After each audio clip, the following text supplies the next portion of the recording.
human trafficking in the entire country. The National Human Trafficking Hotline tracked more than 3,300 cases between 2007 and 2020.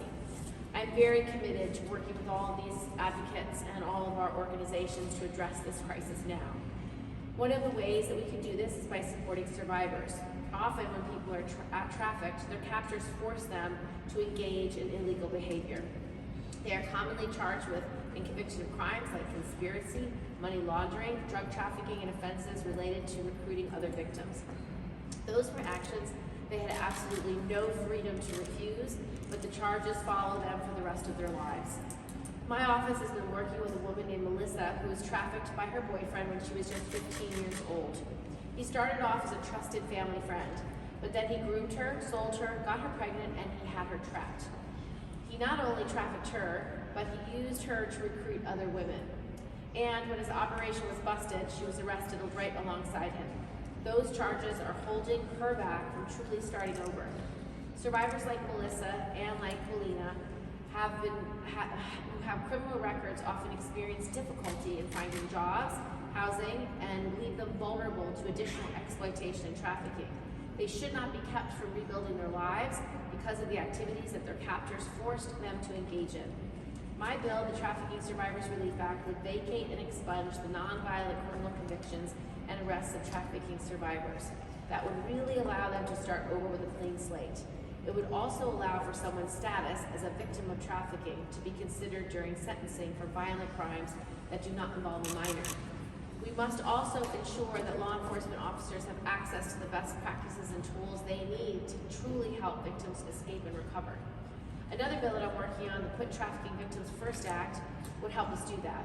It directs the Attorney General to provide federal, state, and local government agencies, prosecutors, and law enforcement officials with the tools they need to take a trauma-informed, victim-centered approach to their investigations and proceedings. And it would ensure that law enforcement officers make every attempt to determine whether someone's participation in unlawful activity was connected to being trafficked before they are arrested and prosecuted. It would also help us collect more information on trafficking. For years, we've heard conflicting takes on whether today, Super Bowl Sunday, sees increased sex trafficking. But the truth is that it's difficult to find reliable statistics about human trafficking, and especially about sex trafficking. This bill would help us identify better ways to collect data so we cannot only identify patterns but address them directly. Our fight against human trafficking is one of the greatest human rights cases and causes of our time. I'm fully committed to passing these two bills and working with all of you to help survivors rebuild their lives, to combat this scourge on society, and to end modern-day slavery. I now like to introduce our Attorney General, Leticia James, to come up and give us her views. Thank you, Senator Gillibrand. Today is Super Bowl Sunday, and a number of advocates have used this event to amplify the fact that human trafficking is fostered during this event, and that all of us should amplify the fact that individuals are involved in human trafficking and sex trafficking, particularly on this day. You know, last year an estimated 40 million human beings were enslaved nationwide. Hundreds of thousands right here in the United States. These modern-day slaves were forced to wear themselves out in labor or sell their bodies. The majority are women, a significant number of children, and they are hidden in factories, storefronts, in homes. They are forced into silence with threats, brutality. And so I want to thank Senator Gillibrand for seeing them, for hearing them, and for helping them. New Yorkers are proud to have a senator who uses her power over and over again to help the powerless and to shift the unfair balance of power in our workplaces, our homes, and our society. We saw her leadership in action this week on an issue that we addressed when I served as the public advocate of the city of New York. She passed a measure to ban forced arbitration in workplace sexual assault and harassment cases. So I want to thank her again for her leadership. I also want to thank our speakers today, the Executive Director of the Coalition Against Trafficking in Women, Tay Abin Yaame, and the Policy Director for World Without Exploitation, Rebecca Zipkin, and all of the survivors that I've met today and all of the advocates. I want to thank them for amplifying their voices and using this moment to raise the issue of human trafficking. Most of all, I want to thank someone who has shown courage, fortitude, caring, Paulina Ostrikova. She survived the horrors of trafficking. Now she devotes her life to speaking out on this issue and helping others who are being trafficked. And you'll hear from her in a minute. The machinery of modern-day slavery will remain too big to fail unless we all do our part, unless everyone pitches in to stop it. All of the individuals who are watching the Super Bowl today should take a moment and to think about human trafficking and its implications. And that's why the two bills Senator Gillibrand is announcing today are so important. The Putting Trafficking Victims First Act will help focus the attention and resources of the federal government on this issue and ensure we have accurate statistics to measure it. The Trafficking Survivors Relief Act will bring relief and justice to survivors by ensuring that their lives are not dragged down by convictions for nonviolent crimes they committed under duress while being trafficked. These are the kinds of laws that New Yorkers want to see Washington enact. This is the type of work that we would hope Congress would focus on. Smart solutions that will help solve problems that affect each and every one of us as Americans, and to bring justice, common sense, and mercy to our laws. And those are the kinds of actions that I have focused on as the Attorney General.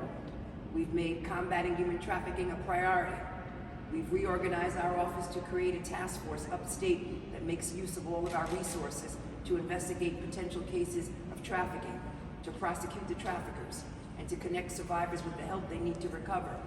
We also work with local law enforcement throughout the state to prosecute trafficking cases.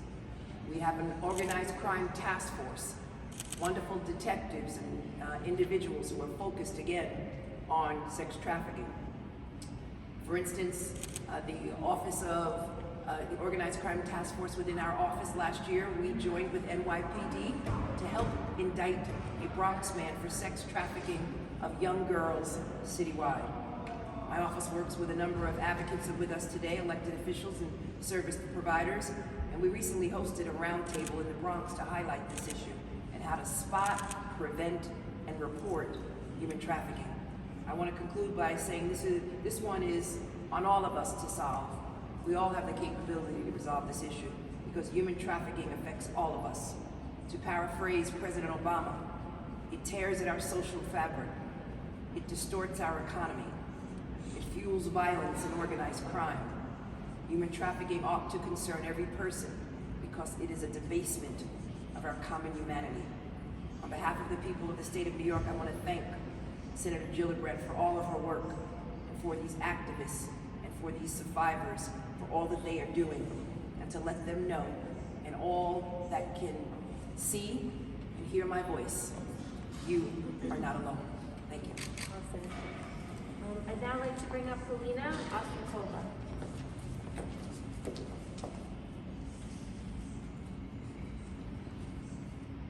Good afternoon, everyone. I'm very grateful for the opportunity to speak today. My name is Paulina Ostrikova, and I'm a survivor of sex and labor trafficking. I am here today to share my experience and underline the importance of the new law. I made a risky decision coming to the US because I was seeking for a safe space. I was trapped by a savvy guy who turned me into his girlfriend and took an advantage of me. He exploited me. This situation put me through life of crimes that eventually led me to arrest and heavy criminal charges on my record. I was afraid that my life was ruined at the age of 20. As the advice of my attorney, I pled to misdemeanor charges, which put me through a situation where I was not able to obtain proper documents in order to live independent life and follow my dreams. I either want to go to social work or study at the law school, so I can advocate for people and help them. But because of the huge issue that I have with immigration law and convictions being on my record, it feels like I've been stuck in limbo. It will be very helpful to have criminal convictions vacated from victims' records on the federal law. It is not easy to live the stigma. However, it's an important part of survivor's life that cannot be erased or forgotten. Most that a survivor can do is to focus on the future and let the past go. I think that the government has to give a chance to those who have been exploited and criminalized. If you blame a survivor, you support a predator. The more innocent people are free from criminal charges, the better things they can bring to the world. Thank you so much. Thank you, Paulina. Well said. Our next speaker is Paulina from the Executive Director, Coalition Against Trafficking in Women. Thank you, Senator. Thank you, Senator. Thank you, Attorney General James. As mentioned, my name is Paulina and I'm the Executive Director of the Coalition Against Trafficking in Women. Almost forgot that.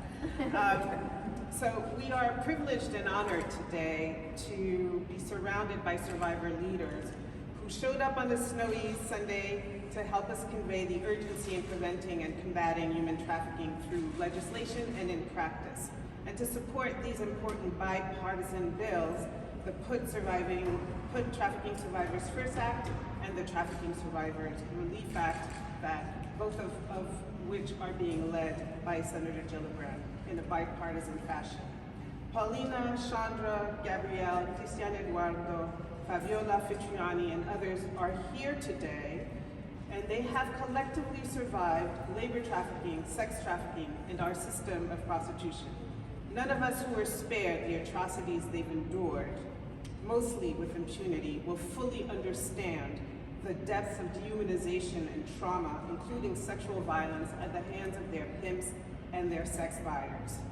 And all that happened under our noses right here in New York State. And yet they stand with us today as leaders calling on our policymakers to ensure that countless other vulnerable people will be spared the torture at the hands of traffickers and other third-party exploiters. We welcome and value the determination of Senator Gillibrand, who is leading a bipartisan effort to further strengthen our federal laws to combating trafficking in persons. We also welcome and value the leadership of New York State Attorney General James, who is deeply committed to ensuring that human trafficking is taken seriously in New York State. Together, they help us deepen our understanding of the means and the patterns of human trafficking, the mechanics of abuse of power and abuse of vulnerability that are so key to the success of human traffickers, who seem always to be 10 steps ahead of all of us, including law enforcement. I remember a conversation with Dr. Holly Atkinson, who then directed the Human Rights Clinic at Mount Sinai, where asylum seekers who had suffered torture and trafficking were medically and psychologically evaluated. She estimated that only about 1% of the entire trafficked population made it to care and safety in New York State, 1%. The bipartisan Put Trafficking Survivors First Act will be an additional tool to ensure that all agencies and law enforcement at the federal, state, and local levels are trained to detect trafficking victims through a trauma-informed, victim-centered approach. The bill also calls on us to remember that we cannot collect comprehensive data on trafficking in persons without understanding what fuels trafficking. Human traffickers function like owners of any business, factoring in the success of basic economics of supply, demand, and the incentive for profit. Without the demand for cheap labor and goods, there would be no labor trafficking. Without the demand for prostitution or sex buying, there would be no sex trafficking. The higher the demand, the more exploiters will target vulnerable people who are overwhelmingly women and girls of color and homeless trans youth of color. In November 2021, New York State enacted the Survivors of Trafficking Attaining Relief Together Act, or START Act, that allows survivors of human trafficking to clear their records of past convictions resulting from their exploitation. New York is a national leader and uses its best efforts to ensuring that the criminal justice system will no longer punish victims for their exploitations. Attorney General James knows this very well, and we hope that a federal law will meet and even exceed the provisions of the New York State Act, START Act. We are here to recognize that although in the last 20 years we've invested in combating human trafficking here, much more needs to be done.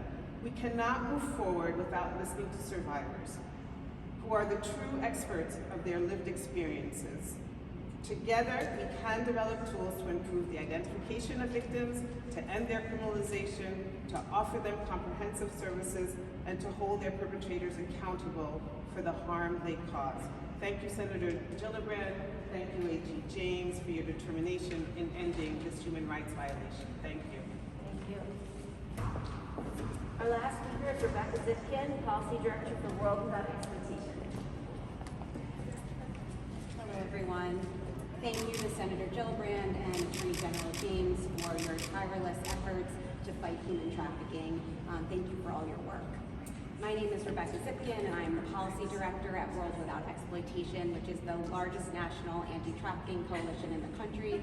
We have over 200 member organizations, many of them survivor-led. At World Without Exploitation, we believe that those who have been commercially sexually exploited should never be criminalized for their exploitation, but deserve exit strategies and trauma-informed services, as well as criminal record relief in order to rebuild their lives. As a prosecutor here in New York City and an advocate for survivors, I have worked with countless victims of sex trafficking who were forced, coerced, and manipulated into committing crimes while under the control of their exploiters. I worked with victims who were used as bait for sex buyers when their traffickers committed violent robberies. Others were forced to sell drugs and be involved in conspiracies. Most were young women of color, runaway, and homeless youth. And they were bought and sold and subjected to extreme abuse, and then arrested while their traffickers were never held accountable. For far too long, sex trade survivors have been criminalized for the criminal acts of their traffickers and stuck with those records that bar them from employment, education, financial resources, housing, then unable to find safety or stability. Here in New York, we now have the START Act, which has greatly improved trafficking survivors' ability to seek criminal record relief. But it is essential that the federal system also enact a law to vacate and expunge criminal convictions of individuals who are victims. Thank you so much to Senator Gillibrand for sponsoring this bipartisan effort. World Without Exploitation stands in support of the Put Trafficking Survivors First Act, as well as the Trafficking Survivors Relief Act. We hope Congress will put survivors first and understand the need for this essential legislation. Thank you. Anyone else want to speak? We're happy to answer questions on topic first. Paulina, how long had you been trafficked before you were able to get out of it? And was it the arrest that got you out of it? I mean, how did you extricate yourself? 6 months. I've been trafficked for not really long time, but it was very unpleasant. I was trafficked for not really long time, but it was very unpleasant. And the situation, I could not do anything. I could not leave the country, or I didn't have access to education or housing. My attorney was leading my case and bringing federal law. They helped me to get a misdemeanor, which kind of smoothed my situation, but still having the criminal charge on the record, it keeps me from pursuing my goals and going to university, schools, and help people. So I do whatever I can now in order to learn and put this experience as the lesson and grow from that point. Okay, thank you. For the Senator and the AG, do we have any metrics on how big of an issue this is locally? I mean, a lot of us look at this problem and say, this must be an issue in a far-off land, but how much of an issue is it in the New York area? It's a huge issue. Attorney General can describe. Yeah, so it's, as I mentioned in my comments, 40 million human beings were enslaved, well, worldwide, and hundreds of thousands right here in the United States. I've been working with a number of the district attorneys with respect to sex trafficking in parts of the city of New York. I mentioned in my remarks the fact that we indicted an individual in the Bronx who focused on young girls in homeless shelters. A case is pending in the Bronx, and that individual exploited them, provided them with gifts and money and clothing, and then unfortunately put them out there on the street. That's just one case, and there's a number of others that we are investigating with our law enforcement colleagues. And I've got some nationwide numbers for you. According to the Polaris Project's analysis of the data from the U.S. National Human Trafficking Hotline in 2020, there were 16,658 trafficking victims identified nationwide, of which 10,836 were being sex trafficked. Online recruitment increased a significant 22% due to the pandemic lockdowns. Most notably, Polaris found a significant increase in the proportion of potential victims for whom Facebook and Instagram were the sites for recruitment into trafficking. That increased by 120%. Victims usually know and trust their traffickers. Recruitment by family members and intimate partners was highly reported in all forms of trafficking, a 47% increase from 2019 to 2020, like Paulina's case. And then in labor trafficking, 69% of victims were recruited by current potential employer. Let's see if I got any more data. Total confirmed victims who were eligible for New York State services was 1,541 between 2007 and 2019. So these are just some of the data, and this doesn't represent all the numbers because we don't know of all the numbers. So it's thousands and thousands in cases here in New York.